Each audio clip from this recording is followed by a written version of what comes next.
Fine Glory. MOBA kok analog? MOBA tuh harusnya tap-tap, biar berasa kayak lagi main di komputernya cuy. 346 menit kemudian.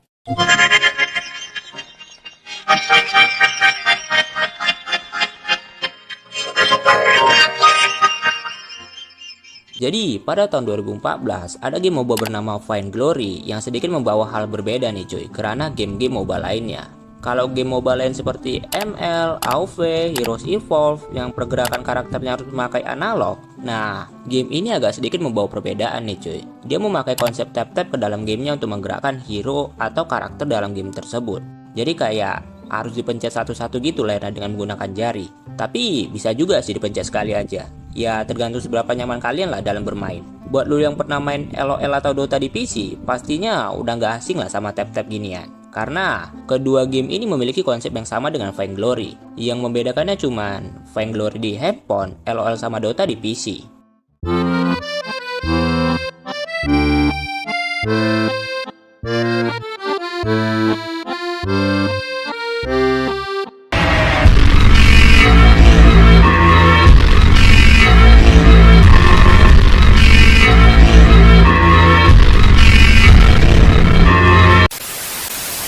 Ini dia yang jenius sih menurut gua. Soalnya jika player game LOL atau Dota lagi atau sedang di luar rumah, kan mereka pastinya nggak bisa bermain game kesayangan mereka ya. Nah, Fine Glory ini bisa jadi game alternatif mereka nih cuy. Karena kan sama-sama MOBA, sama-sama tap-tap. Jadi harusnya player LOL atau Dota bisa suka sih sama game ini. Dan inilah yang gue sebut jenius. Karena mereka bisa mendapatkan player dari game sebesar LOL dan Dota secara bersamaan. Ya lu tau lah ya sebesar apa komunitas kedua game tersebut. Jadi kalau ide jenius ini bisa diterapkan dengan baik, bukan tidak mungkin Fine Glory bisa menjadi game MOBA nomor 1 di Play Store maupun di App Store. Gokil. Tapi sayangnya ide itu tidak sepenuhnya berhasil cuy. Karena pada tahun 2020 secara resmi official game mereka mengumumkan kalau mereka bakalan tutup server untuk sementara waktu, yaitu pada tanggal 28 Mei tahun 2020. No, agak sedih sih ngelihatnya. Soalnya alasan mereka tutup server itu karena Super Evil Megacorp yang selaku developer game Fine Glory memutuskan untuk tidak memberikan dukungannya lagi ke game ini. I can't eat. I'm broke, nigga. I'm broke. And you got the power to change that, Kev. Nobody else. You. Kevin, if I had the money, not only will I give back. Tapi ya, mau gimana lagi, persaingan game MOBA lain seperti ML dan AoV pada waktu itu emang gila-gilaan banget cuy. Bahkan, player game mereka pada saat itu bisa nyampe jutaan per hari. Nah, ini kan sangat jauh berbeda gitu ya dengan Fine Glory, yang bisa dikatakan agak sepi cuy ketika memasuki tahun 2018 ke 2020. Ya, walaupun gamenya memiliki grafis di atas rata-rata, tapi kalau yang main cuma dikit, ya pastinya developernya juga bakalan pusing cuy. Biaya update dan server mahal, player gamenya tiap tahun malah selalu menurun. Gimana mau untung coba? Clean Master. Ini sih udah kayak aplikasi yang wajib di-download cuy ketika kita pertama kali membeli HP. Soalnya pada waktu itu aplikasi dengan konsep pembersih sampah dan keamanan dari virus gini emang lagi rame-ramenya. Gua nggak tahu kenapa. Cuman kalau aplikasi sejenis ini belum di-download di HP kita, itu tuh rasanya kayak ada yang kurang cuy. Serius.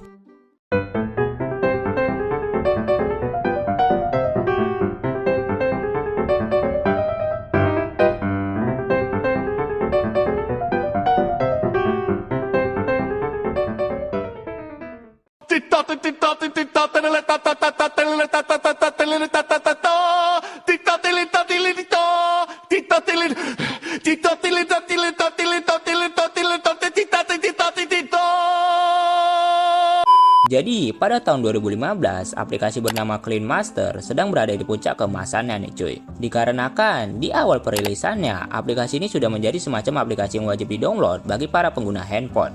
Karena pada tahun segitu HP-HP orang Indonesia kan kebanyakan kayak Samsung J2 Prime, Advan, Asus, Lenovo, Evercross yang dimana terkenal dengan kelemotannya cuy. Jadi dengan adanya aplikasi Clean Master ini, setidaknya setelah kita membuka aplikasi atau game berat, itu tuh kita bisa langsung menghapus sampah yang menumpuk saat aplikasi atau game berat itu digunakan. Tapi bukan berarti setelah sampahnya dihapus HP-nya langsung lancar ya. Soalnya di beberapa kasus katanya aplikasi ini malah makin memperberat performa handphone kita cuy. Dan bagi gua yang emang pernah menggunakan aplikasi ini, gua setuju 100%. HP gue jadi makin lemot anjay, bangke. Ya walaupun aplikasinya bertujuan untuk membersihkan semua sampah dan virus dari HP kita, cuman entah kenapa gue ngerasa nih aplikasi malah jadi kayak virus itu sendiri cuy. Atau karena emang HP gue yang lemot ya?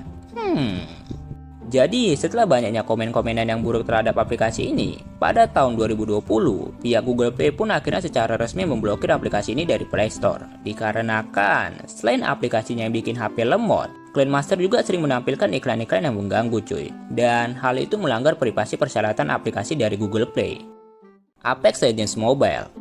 Salah satu game yang gue sesali banget nih, kenapa bisa sampai ditutup server sama developernya. Soalnya, game inilah yang menjadi alasan kuat kenapa gue pada saat itu harus nabung uang hari raya gue buat beli HP baru cuy. Serius, nggak bohong gue.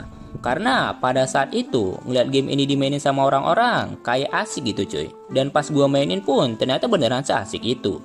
Jadi, ya kayak nggak terima aja gitu pas game ini ditutup permanen. Stay, Merv. Don't let me leave, Merv. Don't let me leave, Merv. No! No! No! No!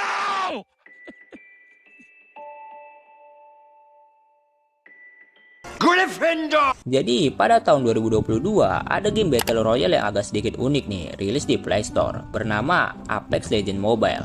Game ini memiliki keunikan dari segi fitur respawnnya nih cuy, yang dimana jika game Battle Royale lain mati langsung balik ke lobby, Apex Legends Mobile ini berbeda cuy. Dia kalau kalian mati atau dibunuh oleh musuh, teman kalian masih bisa menghidupkan kalian kembali dengan fitur bernama Respawn Beacon. Jadi, ntar banner kalian diambil, terus tinggal direspon deh sama teman kalian melalui beacon.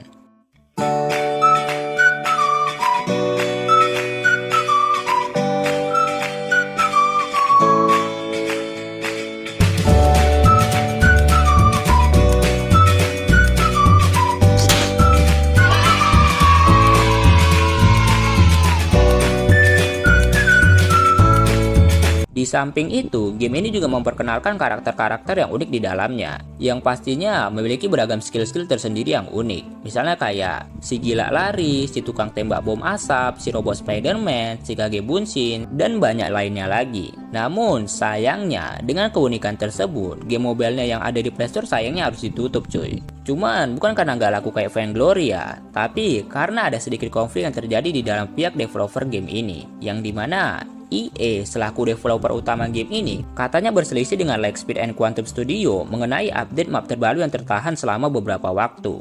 Buat yang belum tahu, Apex Legends Mobile ini dikembangkan oleh studio game yang sama dengan PUBG Mobile cuy. Jadi karena hal itu EA pun geram dan akhirnya menutup server game ini secara permanen. Tapi katanya ada faktor lain juga sih, yaitu walaupun gamenya rame, tapi pendapatan game ini ternyata malah tidak sebanding dengan biaya operasionalnya. Jadi pendapatannya goceng, pengeluarannya malah 100.000. Rugi, Wak. Fine. Sudah lama sekali tidak mendengar nama itu. Entah kenapa, gue kalau denger nama aplikasi Fine pasti bakalan langsung keinget sama video-video lucunya cuy. Nggak tahu udah kenapa. Bahkan sampai sekarang nih ya, walaupun aplikasinya udah nggak ada, gue tetap sering nostalgia ngeliat video-videonya di YouTube cuy. Kayak asik aja gitu. Apalagi orang hitam pada saat itu masih belum tercemar dengan jomok-jomokannya cuy. Beda sama sekarang ya, dikit-dikit ambat tukam, dikit-dikit ambat tukam, dikit-dikit ambat tukam, apalah.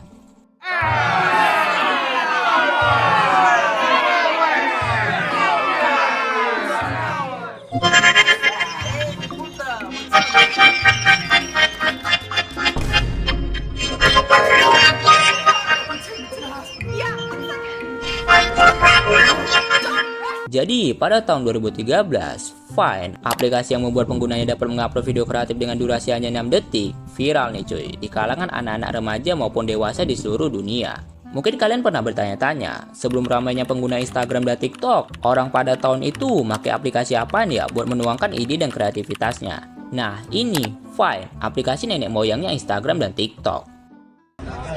All of this happened because I got laid.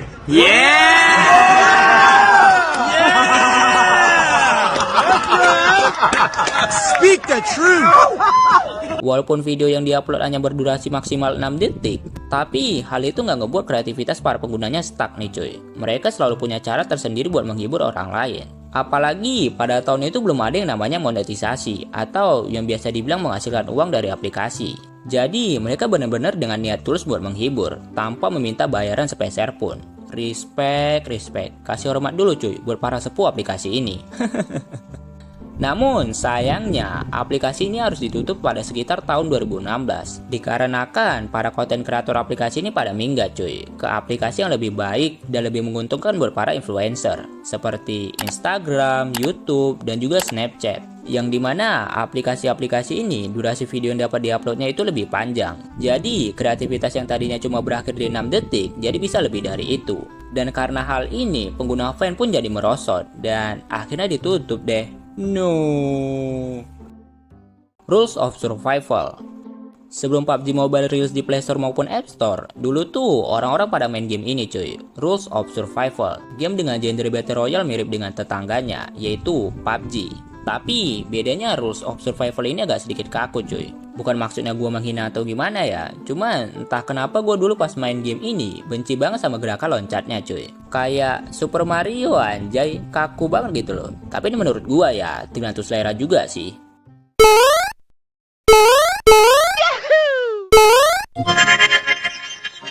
Jadi pada tahun 2017, Rules of Survival, game Battle Royale yang bisa dibilang paling ditunggu-tunggu sama pengguna HP miring, rilis nih cuy, dengan konsep yang bener-bener sama dengan PUBG tetangganya.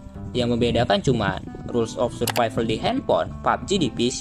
Ini kita berbicara sebelum PUBG Mobile rilis ya. Soalnya pada tahun 2017, PUBG Mobile belum ada cuy, masih dalam pengerjaan, masih dalam bentuk sperma lah dikatakan.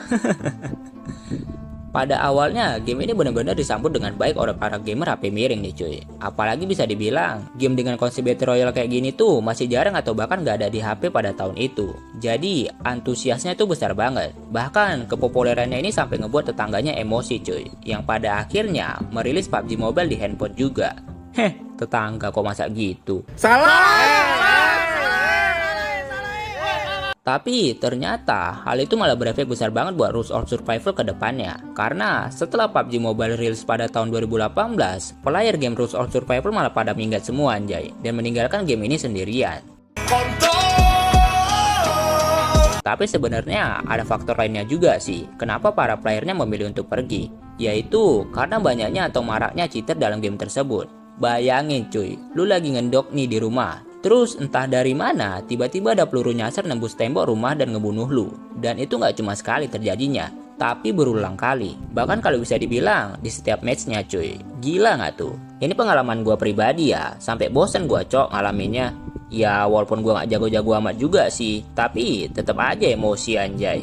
Dan itu bisa dibilang menjadi salah satu alasan utama mereka menutup game ini pada tahun 2022. TikTok. Ini kejadiannya bukan di Indonesia sih, tapi di Amerika cuy. Tepatnya pada tahun 2025 kemarin, yang dimana presiden mereka yaitu Trump merasa kalau TikTok ini berbahaya bagi warga mereka. Karena disinyalir dianggap dapat mengancam keamanan nasional Amerika Serikat. Yang kalau dipikir-pikir agak aneh cuy alasannya. Ya mungkin bisa lah, karena kan sebelum kita membuka TikTok, kita disuruh untuk memasukkan email atau data penting kita yang lainnya. Tapi kalau sampai mengancam gitu kayaknya enggak deh. Soalnya pihak TikTok kan gak memaksa juga untuk mendapatkan data dari para penggunanya. Isi, enggak.